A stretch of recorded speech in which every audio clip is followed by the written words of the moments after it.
এমনই কত শত ছোট ছোট ঘটনা স্মৃতির সরণি বেশ সামনে এসে দাঁড়াচ্ছে।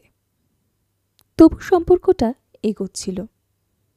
সায়ন্তনী যখন প্রায় মেনে নিয়েছে যে মানুষটাই এমন অন্তর্মুখী, ঠিক তখনই শেষ পেরেকটা লেগে যায় সম্পর্কে।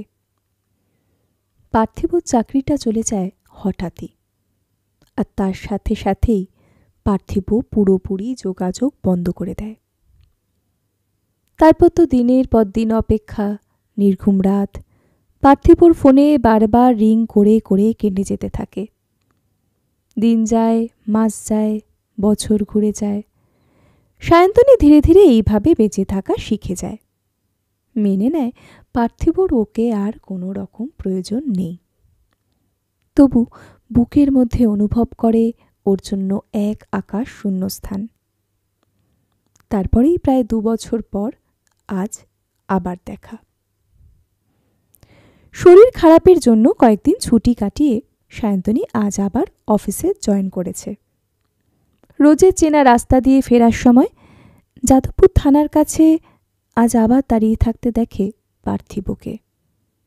হাতে প্রিয় হলুদ রাধাচূড়া।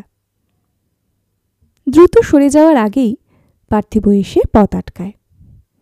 সায়ন্তনী, একবার অন্তত আমার পক্ষটা রাখতে দাও। সায়ন্তনী চোখ তুলে চায়। সূর্যাস্তের লাল আভা ওর সারা মুখ জুড়ে, নাকি জ্বলন্ত আগুনের শিখা।